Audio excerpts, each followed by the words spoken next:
Hi, I'm Mike. With winds last night up to 60 miles an hour, sustained winds now at 40, gusting up to 60, we've got a lot more added onto the project list thanks to the wind.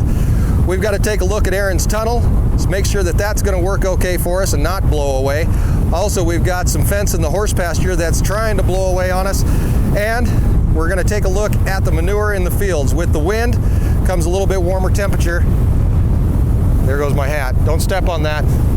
And we're going to try to do something about the manure out here as well. So stick around. It's all coming up on the project list on our Wyoming Life. I'm going to find my hat.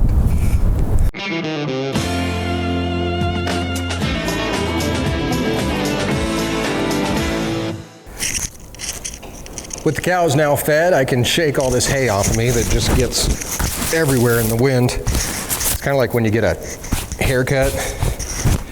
You've got little strands of hair all over the place. It drives you crazy. All right, so this is the project list. Every Tuesday, we tackle the list behind me and try to whittle it down. Truth be told, though, it only seems to grow.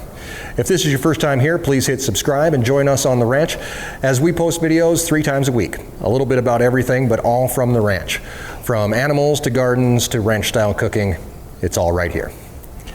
Like I said, the wind has been howling, and I totally had a different plan of attack for today for the project list, but that changed when 60-mile-an-hour winds woke me up at 3 a.m. this morning and kept me awake.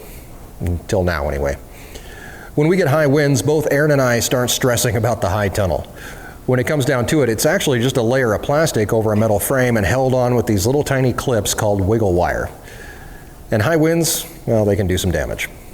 We have lost plastic in the past, and there's nothing like coming out in a windstorm and seeing the whole high tunnel just flapping in the wind. Not a good thing. So we're constantly trying to keep it together and race the wind, whose goal apparently is to rip it apart. Couple things before we head out there. First off, wind isn't very friendly to me trying to film. We'll see how it goes. I really have no idea how well this is going to work. I'm alone out there, and tripods don't do well in the wind. Also, my whole house is filled with people with horrible colds, including me. I'm all medicated up right now, but please excuse me if I cough in your ear or something. So we're going to go out, we're going to tackle the high tunnel. We've got that fence to fix, and we're going to knock down some poop. Also, I'm going to give you an update today on the water bottles in the stock tank and let you know how well that worked, so stick around. But first, let's go head to the high tunnel. Before we get to the high tunnel, we'll stop and look at the cow's water tank. Last week, we tried a ranch hack that somebody sent to us as a way to keep water tanks from freezing over too bad in winter weather. Unfortunately, our freezing temperatures ended not too long after I threw the bottles in the tank, but I can tell you this, they didn't help me much. Maybe I need more bottles. We did get a few comments that said it did work for some people, but I think the combination of a metal tank along with the size of our tank, it just got too cold. I'll add more bottles later, and we'll check it out again after our temperatures drop back down a bit. Over at the high tunnel, you can really see how the wind is shifting directions by watching the windmills swing around from west to the south. These winds that shift like this can really do damage to the high tunnel because it's constantly moving the plastic, and any movement is bad when it comes to this stuff. Movement causes holes to form. Holes turn into rips, and rips turn into a 70-foot long by 60-foot wide piece of plastic blowing in the air. The only thing that holds the plastic on the high tunnel frame is a small piece of wire that runs along the border of the entire thing called wiggle wire. Wiggle wire is worked into these channels, and that's about it. The sides, which roll up, aren't even attached at all, except for this rope called anti-billow rope that keeps the sides from blowing out. What we're doing here today is looking for anything that's going to cause a problem. Any holes or wiggle wire that might come loose. Any holes can be taped back up with greenhouse tape and then monitored the rest of the day, as either Erin or I will check the tunnel every couple of hours. The wind is not being friendly to our cameras as well, but that's okay. You get the gist. Tape the holes, cross your fingers, and tell Erin that for now, the tunnel is still here and not in North Dakota. Moving to our next problem caused by the wind is a windbreak fence in the horse corrals that has, ironically enough, been broken by the wind. This fence was put up before our time here on the ranch, but it needs some work. I'm going to add it to the project list to work on further, but for now we need to get the whole thing standing back up again and secured to the posts. It looks like it was just nailed in there before, but now we're going to bolt it back in with lag bolts, which should hold it until the wind dies down and we can come back with a better plan. The tin that was put on this fence is also a hazard as well, as it's blowing off. So for now we're not going to let the horses in here until we're done cleaning it all up. Obviously, this fence needs to be pushed back up into place so that we can bolt it back to the posts. The wind is still blowing against it, so we'll have to work against that. So pushing it up by hand is probably out of the question. Sometimes you just have to use the tools that you have at hand, and this isn't the first time that I've had to use the gator to hold something up for me. It makes a pretty good battering ram and a wedge, but the problem here is that with the low point of impact with the gator, it's not moving the top of the fence where we need it to be to bolt it back together. That's okay though. When in doubt, we'll just get a bigger tool. The bobcat should work nicely. We can use the bucket up high to push the fence back into place.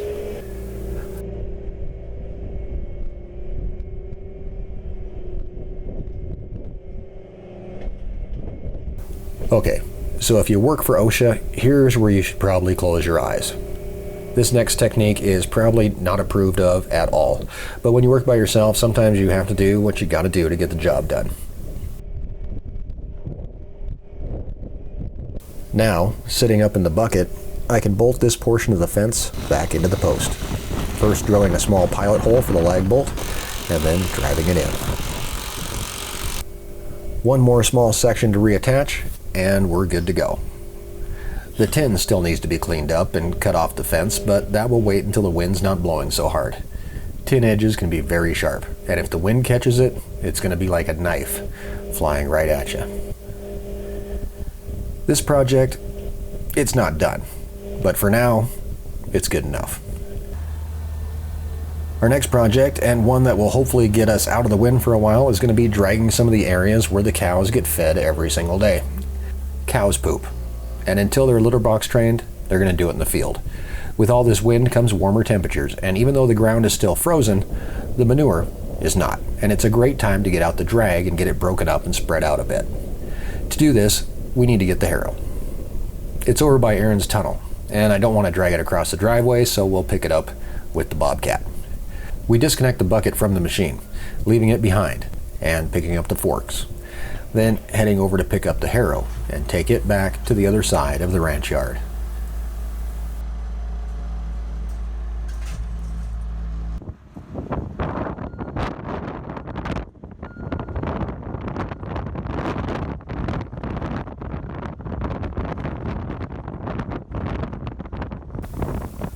After attaching it to the gator with a chain and picking up the camera, we head out to spread some poop around.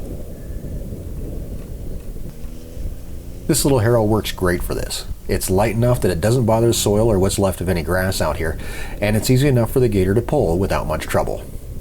And for me, it's a break, because I'm inside and my hat stays on.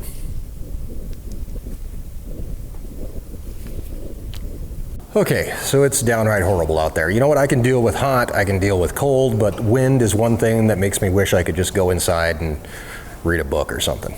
Plus, having a cold doesn't help at all. The project list continues. We're going to be adding a few things from today, including that barn across the road that the wind has pretty much ripped the door off of, but I'm not going to try to put up tin today, so that'll have to wait. I'll spend the rest of my day probably driving around in circles knocking down poop before it freezes again and more snow moves in, which we're looking at getting next week. Come back next Tuesday as we hit the project again. This Thursday at 7 p.m. Mountain Time, I invite you to join Erin and I for excuse me, a live stream right here on YouTube, where we will be answering your questions and giving you a bit of behind the scenes look at our past few weeks here on the ranch. On Sunday, of course, look for another video from us, although I have no idea what it's going to be about. Maybe what works better, Alka-Seltzer or NyQuil, I don't know. If you haven't, make sure that you subscribe for more on the ranch. We'll see you Thursday live right here. Comment, and we make sure that we get back to you. Until then, have a great week, and thanks for joining us in our Wyoming Life.